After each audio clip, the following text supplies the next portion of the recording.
Buenas tardes, mi nombre es Alicia Rodríguez y en esta sesión vamos a hablar de Feng Shui. En primer lugar, quiero agradecer la oportunidad de participar en este foro que Nueva Acrópolis ha organizado sobre filosofía oriental para occidentales. Y me parece un acierto porque hay muchos elementos de la filosofía oriental que nos resultan un poco difíciles de entender a los occidentales y que quizás perdemos matices que serían importantes tener en cuenta. Uno de estos temas, una de estas disciplinas es el Feng Shui. A mí me gusta hablar del Feng Shui como un arte y también como una filosofía, porque hay algo más profundo detrás que la simple decoración o la aplicación arquitectónica. Vamos a pensar que estamos hablando de un arte que trata de plantear que hay una energía que recorre todo el universo, que abarca el cielo, que abarca la tierra y también abarca el entorno humano y al propio ser humano. ¿Esto qué quiere decir? Pues que el Feng Shui lo que ha buscado siempre es la armonía entre cielo, tierra y hombre. Es decir, hay que encontrar una armonía, una forma el que permita la fluidez de esa energía para permitirnos lograr nuestras finalidades. Así dicho, parece bastante fácil. Sin embargo, hay muchos más elementos que tener en cuenta. Esta energía, como todas las cosas, van a surgir según la mitología china, de un principio que es el Wu Wei, es el principio del vacío en el que todo está todavía contenido pero todavía sin expresarse, del que va a surgir la primera dualidad que vamos a conocer como Yin-Yang. El Yin y el Yang, que supongo que es uno de esos símbolos que todos conocemos, que es un círculo en el que está inserto una parte negra y una parte blanca, en una onda que se acoplan perfectamente, en el que en la mitad negra hay un punto blanco y en la mitad blanca hay un punto negro, porque nos están mostrando una mutabilidad, una mutación, están constantemente uno transformándose en otros. Es decir, que no es un absoluto, sino que la creación, que es el primer principio del que surge ese vacío, surge la creación, después de un proceso evidentemente, pero el primer elemento que nos aparece es el yin y el yang y con él el movimiento. Dicen que de ese primer yin-yang van a surgir además 6 energías, 3 energías yang y 3 energías yin de diversa intensidad y que combinándose entre ellas van a formar los 8 trigramas que van a formar parte del Pakwa, que es uno de los elementos que se utiliza se aplica en el trabajo con el Feng Shui. A mí me gustaría un poco detenerme en el tema de las energías. Primero porque es un concepto que no es privativo de China. En otras muchas culturas nos vamos a encontrar esa idea de la energía que recorre todo. Por ejemplo, nos la vamos a encontrar en la India. En las tradiciones indias vamos a encontrar el prana. El prana es la energía que está en la naturaleza, está en el hombre, está absolutamente en todo. Y nos vamos a encontrar también la tradición de que esa energía se puede utilizar en beneficio del ser humano o para lograr ciertas cualidades o ciertas características o ciertos poderes, como le queráis llamar. Por ejemplo, nos vamos a encontrar como en los templos, me da igual de qué templo hablemos, porque eso es una sensación que se tiene o no se tiene. Yo creo que nosotros que en España tenemos muchísimos templos, muchísimas iglesias, pero también hemos viajado un poco, ¿no? Y hemos notado esa sensación cuando entramos en un templo. A veces entramos en un templo y notamos una gran sensación de paz. Digo a veces porque no en todos los templos ocurre. O podemos encontrar una cierta sensación de elevación, como que nuestra conciencia se desapega de este aspecto más material, más cotidiano y empieza a plantearse cosas más elevadas y más sutiles. Sabemos que las construcciones, las grandes catedrales están construidas con unas medidas especiales, con unas características especiales, con unos materiales especiales y en unos lugares especiales. O vamos a pensar ahora que es casualidad que un templo se superponga a otro templo y una cultura se superponga a otra cultura. No, sabían que era un lugar válido, era un lugar bueno donde las energías eran buenas y simplemente las aprovechaban. Pero también nos encontramos, por ejemplo, en Egipto, y esto me encantó cuando lo estudié, que los templos y las tumbas se orientan este-oeste, pero con una característica diferente. Las tumbas se orientan hacia poniente, porque es una energía que declina, es la energía del sol poniente. Mientras que los templos se orientan hacia levante, hacia el sol naciente, porque es una energía vivificadora que está naciendo. Estamos perpetuando o planificando que las energías sirvan para el cometido que va a tener el propio edificio. Y dicen, fíjense qué cosa más interesante, que el Feng Shui durante un tiempo, hay quien dice que ese es el fundamento del Feng Shui, sirvió para encontrar el mejor emplazamiento para las tumbas de los antepasados. En China es muy interesante y muy importante la relación con los antepasados. Es muy bonita la biografía de Confucio, precisamente, cómo cuenta, cómo busca el lugar mejor para la tumba de su padre, para la tumba de su madre. Es una cosa muy interesante, ¿no? Buscan el mejor lugar porque consideran que esos antepasados son los intermediarios entre los dioses y los vivos. Entonces quieren encontrar el mejor lugar para que esa energía nunca se rompa. Si son los intermediarios y algo bueno nos pueden transmitir, que estén en un lugar donde las energías corran libremente. Dicen que entonces el Feng Shui se dedicaba a las energías yin, porque estamos hablando de la muerte, estamos hablando de lo declinante. Pero posteriormente el Feng Shui se empezó a dedicar a los vivos y por tanto es un Feng Shui más yang. Y ya no habla de las tumbas, sino que está hablando de los lugares en los que habita o en los que se mueve el ser humano corrientemente. Sobre la historia del Feng Shui nos podemos dedicar a hablar del aspecto mítico y un poco más del aspecto histórico. En general se considera que el Feng Shui tiene unos 5.000 años de antigüedad, puesto que se sitúa su descubrimiento o su creación sobre el 3000 a.C., que es más o menos cuando se cree también que se compila por primera vez el I Ching o libro de las mutaciones. En su origen tenemos muchos elementos míticos, ¿no? Se atribuye su creación al emperador amarillo y tal vez porque precisamente el emperador amarillo es el descubridor, según la tradición, de la brújula china, que después vamos a ver cómo se utiliza en algunas de las escuelas de Feng Shui. Estaríamos hablando sobre el 2700 a.C. aproximadamente. Ya en el 2400 nos vamos a encontrar a Fuji, que el emperador Fuji, que dicen que estando observando el vuelo de un dragón, descubrió en sus alas los 8 trigramas del Pakua. También, según otra tradición, estos 8 trigramas los descubrió sobre el caparazón de una tortuga.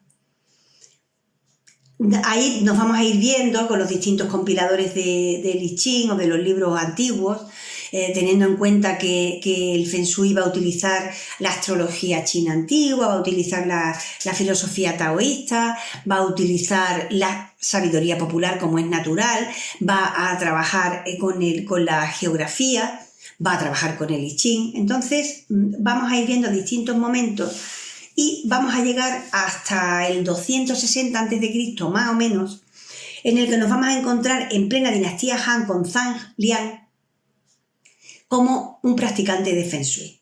Y este primer practicante de Feng Shui que encontramos en la historia dice que las enseñanzas las ha recibido del maestro Pino Rojo, o en otros textos también se atribuye como su maestro al maestro Piedra Amarilla.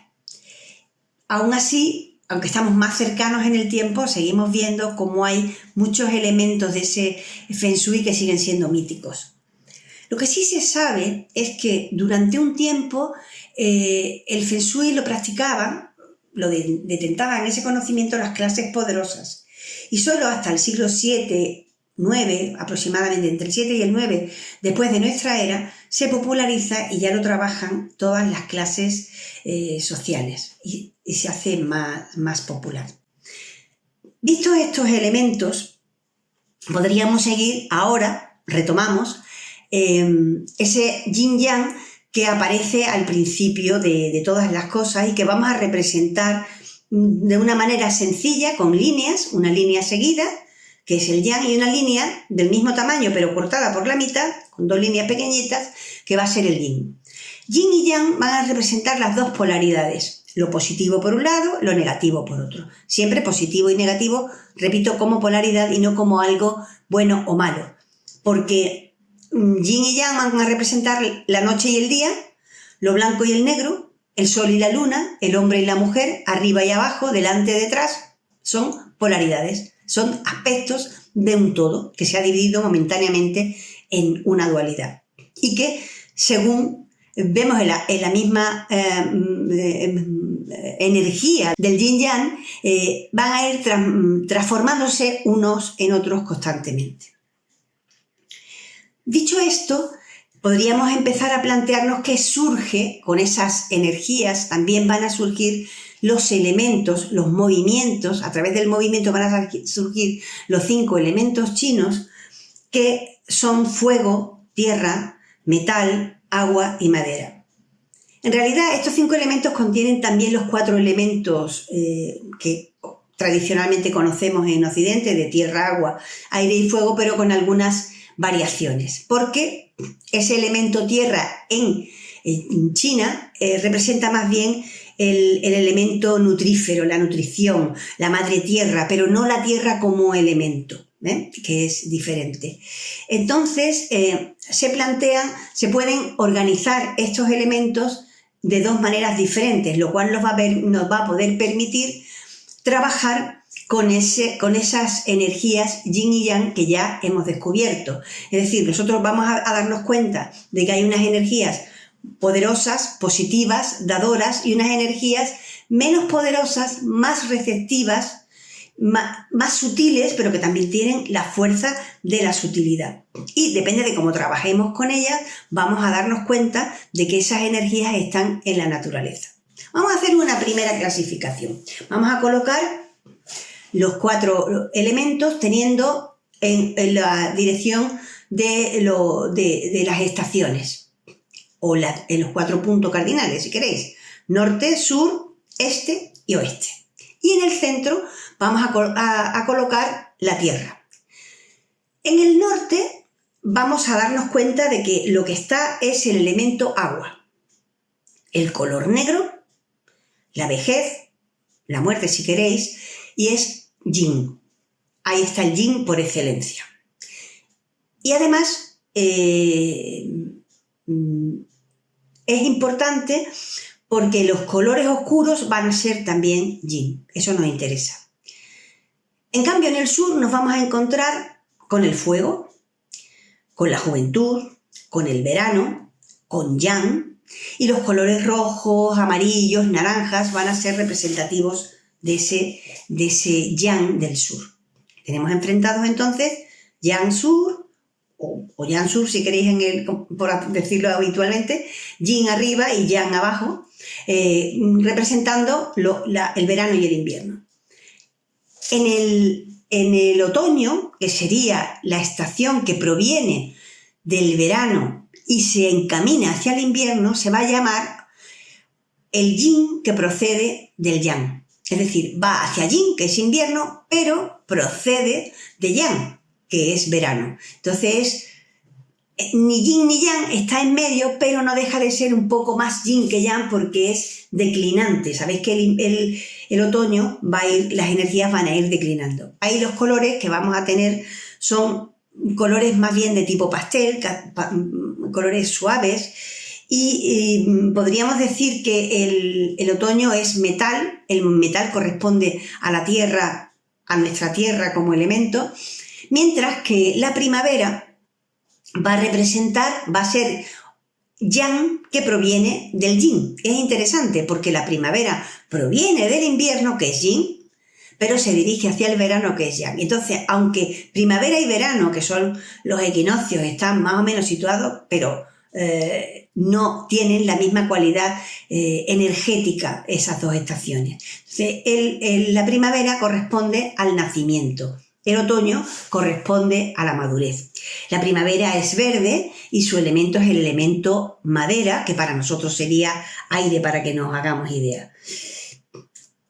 Todo esto que hemos visto así un poco esquemáticamente nos hace ver, lo primero es que ellos van a plantear que hay una energía en la naturaleza que tiene que ver con el tiempo también, porque las estaciones, los ciclos estacionales, nos van a dar un tipo de energía u otro tipo de energía. Y esa energía que nos dan van a ser no solo diferentes, sino que van a propiciar situaciones diferentes. Bueno, sabemos, por ejemplo, algo tan simple como que hay enfermedades propias del verano y hay enfermedades propias del invierno, o del otoño, o de la primavera. Y incluso hay médicos que dicen los frutos que da la tierra en cada estación son los que curan las enfermedades de esa estación. A mí me parece eso curioso, ¿no? Yo no soy médico, pero es algo que siempre me interesa muchísimo. Entonces, esa es una primera forma de plantearnos el Feng Shui. Es decir, en la naturaleza todo tiene el tiempo, el ciclo va a ser más potente o menos potente dependiendo de qué estación estemos hablando. Pero también vamos a hablar de norte, sur, este y oeste, y las energías que nos van a dar van a ser yin, van a ser yang, o van a ser yin de yang o yang de yin. Es decir, van a ser fuertemente yang, fuertemente yin, suavemente yin o suavemente yang. Es decir, con tendencia a una o a otra cosa. Y eso también nos va a servir para darnos cuenta de qué necesitamos en cada momento. Vamos a ver después, cuando hablemos un poco de las escuelas, cómo también se plantea mucho el tema de la orientación, ¿no? Porque es evidente que la orientación de un entorno es importante. O sea, si mi casa está orientada al sur o al norte, es diferente la energía que voy a recibir. Pero también hay que pensar que no es lo mismo vivir en un lugar muy caluroso que en un lugar muy frío. Entonces, a lo mejor en un lugar muy caluroso la orientación sur sea excesiva y en un lugar muy frío la orientación norte sea también excesiva. O sea, eso es lo que tenemos que ir viendo, ¿no? Que vamos a orientar también conforme a los puntos cardinales y la energía de esos puntos cardinales va a ser de un tipo o de otro.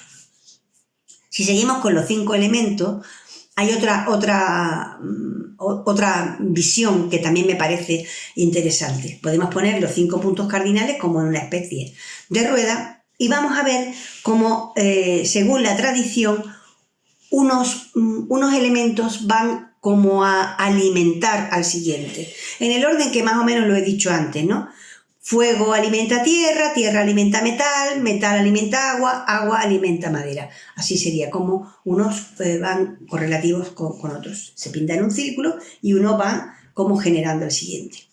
Pero también se pueden combinar de manera que unos controlen o inhiban la energía de otros. Por ejemplo, se dice que el fuego inhibe o controla el metal, o que la tierra controla el agua, o que el metal controla la madera, o el agua al fuego, o la madera a la tierra. O sea, cada uno de ellos va a tener un doble movimiento, uno creador y otro que entra por dentro de ese círculo, que es un movimiento de control o de inhibición de esas energías.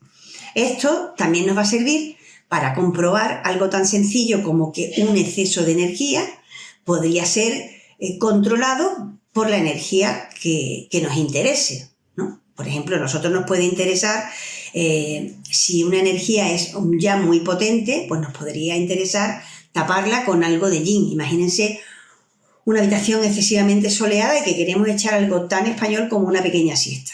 Pues con demasiado sol nos va a costar trabajo. Si corremos la cortina, una cortina oscura, que es yin, los colores oscuros, recuerdan, son yin, tapan ese exceso de yang y nos permiten un ambiente mucho más relajado, más yin, que sí nos va a permitir una siesta agradable.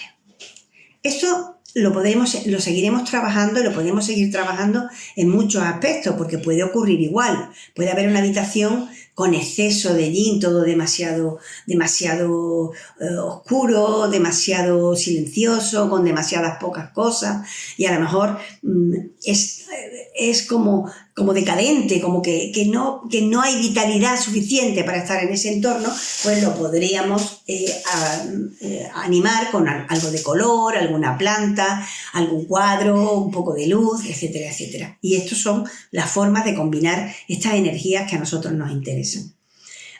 Una cosa que yo suelo recordar a todos aquellos que trabajan con el Feng Shui o con estas disciplinas es la relación que existe, por lo menos el paralelismo que existe con el agua, ¿no? Con un río, por ejemplo. Un río corre con libertad y va llenando de vitalidad las orillas de las tierras que recorre. Pero si ese río se remansa, se le ponen excesivos obstáculos hasta el punto de que el río se paraliza, las aguas se pudren y además deja de vitalizar todo lo que había adelante. La energía es exactamente igual, se puede paralizar, se puede parar un poco, se puede parar por completo o se puede desbordar también como un río. Y nosotros lo que vamos a hacer precisamente es tratar de equilibrarlas, pero equilibrarlas también con nosotros. Dicho estas pocas cosas sobre el Feng Shui, me gustaría hablar también un poco de las escuelas. Las escuelas de Feng Shui básicamente hay dos escuelas, la de la brújula y la de la forma. La escuela de la forma es como más estática, se preocupa fundamentalmente del entorno, del entorno geográfico, de dónde están situados los edificios, qué elementos formales pueden hacer que la energía se pare o corra. Por ejemplo, tienen en cuenta si hay una montaña, si hay un río, si hay un árbol que delante de la puerta que no permite que la energía transcurra, etcétera, etcétera. Y es un poco estática. Y generalmente esta escuela, que ha sido la que menos variaciones ha sufrido, hasta el siglo XX prácticamente no se tocó, pero en el siglo XX se hace una actualización por Lin Yun para adaptarla un poco a las situaciones del siglo XX, ¿no? de nuestro momento histórico, que es un poco diferente a hace 4 o 5 mil años, cuando se supone que empezó el Feng Shui. En realidad lo que va a tratar es observar las formas y clasificar el espacio. Eso es lo que va a hacer, más que nada. Va a trabajar con más elementos, pero básicamente es bastante más estática. Y trabaja mucho con la idea de poner amuletos y pequeñas cosas que ayuden al Feng Shui. La escuela de la brújula, que pronto se dividió en dos fundamentalmente, las de las 8 casas o las 8 direcciones del espacio, si quieren, porque vamos a tener en cuenta no solamente norte, sur, este y oeste, sino también noroeste, suroeste, sureste y noreste, es decir, los 4 intermedios, que serían estos 8, serían también los 8 trigramas del Pakua, ¿no? Si hacemos lo mismo que hicimos antes con el norte, sur, este y oeste, imagínense que vamos a colocar entre verano y otoño, vamos a colocar otro punto cardinal que tendría una orientación más yang que yin, porque el otoño estaría más en el medio, pero es que entre el otoño y el invierno vamos a colocar otro que sería más yin que el otoño, es decir, estamos como modulando un poco ese yin yang, pero lo vamos a ir modulando en 8 direcciones, que son los 8 trigramas que habíamos visto que surgen como consecuencia de esas 6 energías que provienen del movimiento del yin yang.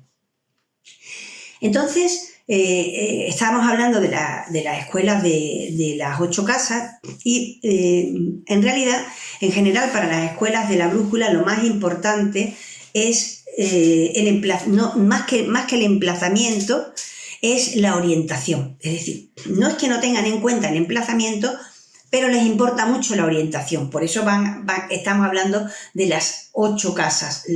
¿Dónde está nuestra vivienda? ¿Dónde está el lugar en el que queremos hacer sobre el que queremos hacer Feng Shui?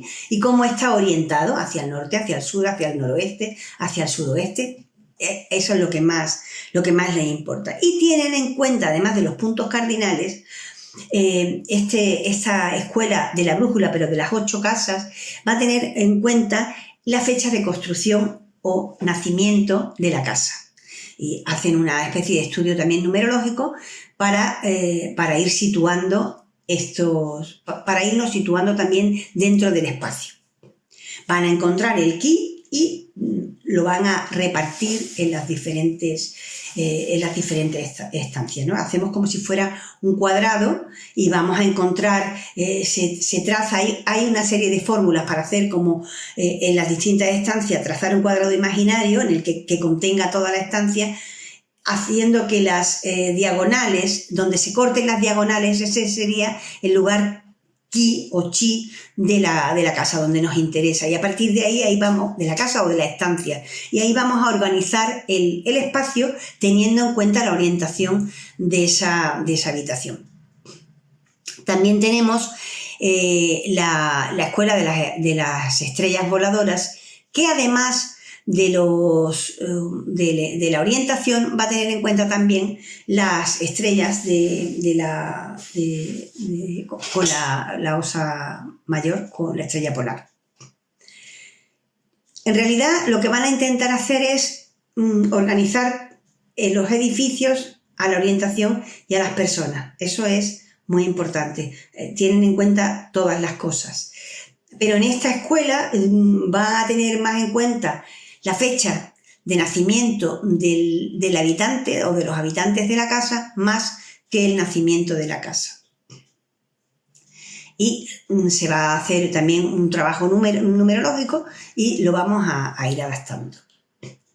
Hay otras escuelas, porque cada vez, claro, van surgiendo más escuelas más de tipo occidental, o hay una que se llama la escuela racional. Esa me divierte porque lo que hace es que trata de utilizar todo lo que dicen todas las escuelas, porque claro, todas tienen un poco de punto en común. Hay una escuela psicologista, hay diferentes formas de plantearnos el Feng Shui. Pero yo creo que deberíamos de volver al principio. ¿Qué pretende el Feng Shui? ¿Qué pretendemos nosotros con el Feng Shui? Porque si nosotros lo que pretendemos es decorar, bueno, pues es un método para decorar bastante sencillo. Si pretendemos construir, bueno, pues también podríamos tener en cuenta a la hora de construir, suponiendo que fuésemos arquitectos o que tuviéramos la suerte de podernos construir nuestra propia casa, cómo quisiéramos que la casa estuviera orientada, en qué paisaje, en qué entorno, entonces eso sería ideal. Pero lo cierto es que normalmente vivimos en donde podemos, con más o menos suerte, con mejor o peor orientación, en emplazamientos más saludables o más geopatógenos, porque no va a depender tampoco mucho de nosotros lograr algo mejor, porque nuestro mundo es bastante complejo. Teniendo en cuenta además que nosotros sabemos que efectivamente hay energías telúricas y energías celestes que son positivas y que, como hemos dicho antes, se podrían agrupar para lograr esa situación especial, esa especie de atanor que nos hiciera estar mejor o incluso elevar un poco nuestra conciencia, o todo lo contrario, hay energías que lo que hacen es que restan de nuestra propia energía y nos pueden llegar a enfermar, que son los llamados lugares geopatógenos.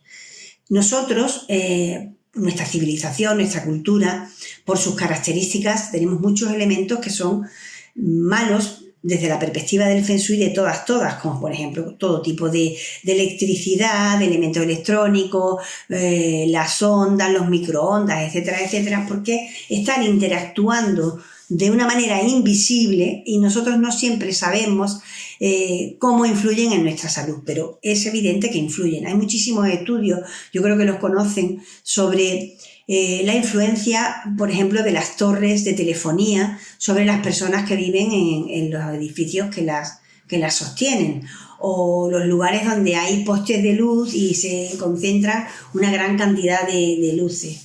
Si vivimos en un bloque de pisos, como es tan normal hoy en día, nosotros no vamos a tener solamente nuestras paredes llenas de cables de luz, sino que también están todos los cables de luz que recorren el edificio de arriba abajo, de derecha a izquierda, de delante, detrás.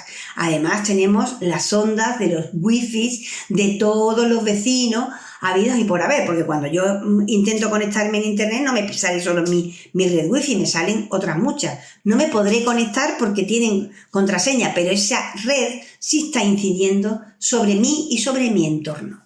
Entonces realmente nosotros no tenemos lo que podríamos decir un entorno excesivamente saludable. Pero hay pequeños trucos que nos van a servir, y son trucos del Feng Shui, que nos van a servir para saber si tenemos unas energías positivas o negativas. Por ejemplo, si tenemos plantas y las plantas están saludables. Ni que decir tiene que las plantas, para que estén saludables, hay que cuidarlas, básicamente. Hay que regarlas, que tengan algo de luz. Dependiendo de la planta, podrá estar en el interior o en el exterior, etcétera, etcétera. Pero si a pesar de que tengan las condiciones idóneas para esa planta, la planta no medra, se nos muere, es porque ese lugar tiene malas vibraciones.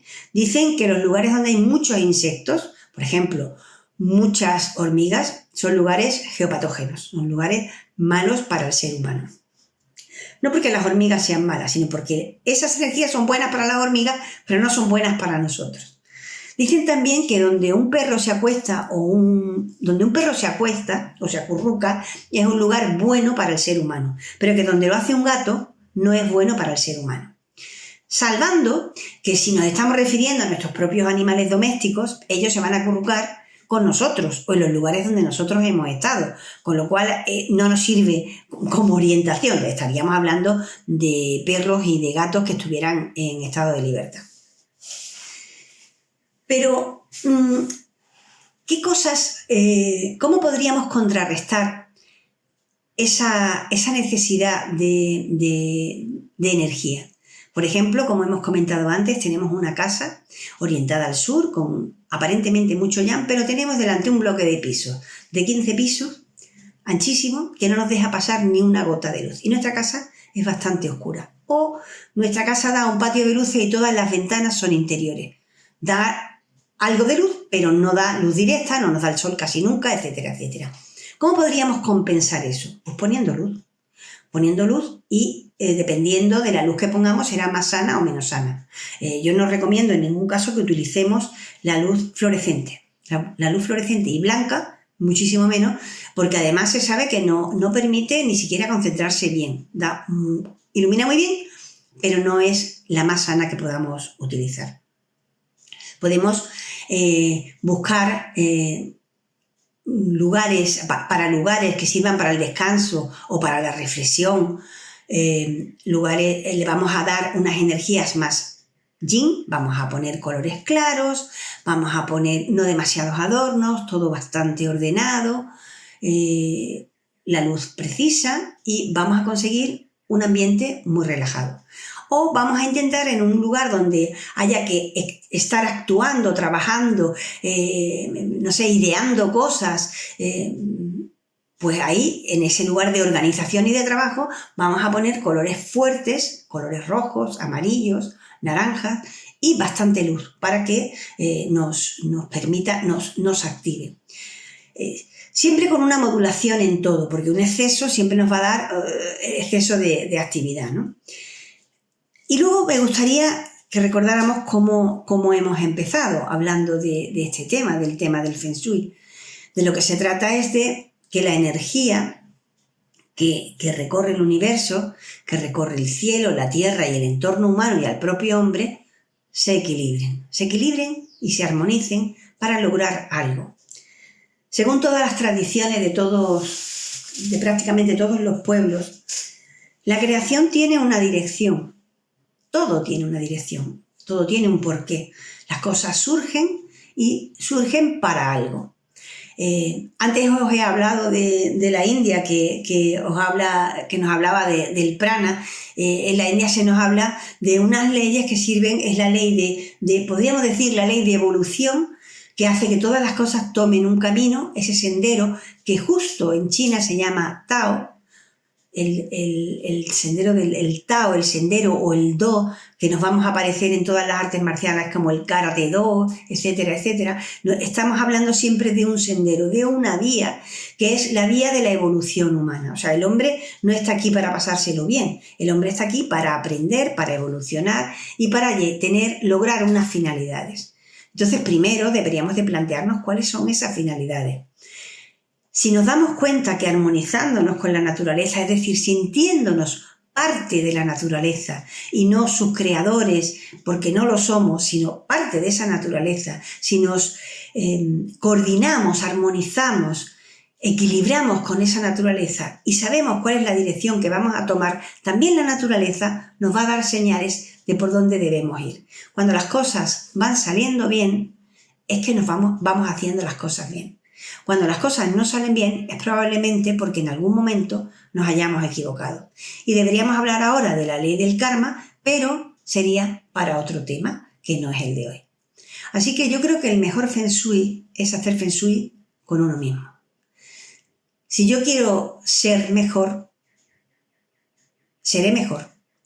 Y me puedo ayudar con el Feng Shui. Pero si quiero ser mejor solo con el Feng Shui, no lo voy a lograr. El Feng Shui es una herramienta y como tantas herramientas necesita de alguien que trabaje con ella. Y hay que aplicarlo no solamente en las cosas, sino sobre nosotros, que somos los más importantes, somos los más activos y dentro de nosotros están todas las posibilidades yin y yang para ponerlas a trabajar.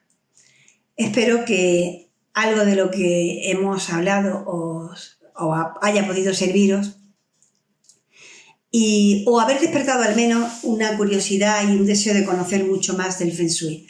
Porque lo que sí es cierto es que cuanto más estudio, cuanto más leo, cuanto más me preocupo por entender las fuentes del Feng Shui, más cosas diferentes encuentro y más secretos me va desvelando. Como en tantas cosas, hay que seguir, hay que continuar y probablemente el secreto está en querer encontrar las respuestas. Busquemos el Feng Shui, pero busquémoslo sobre todo en nosotros. Muchas gracias y hasta muy prontito.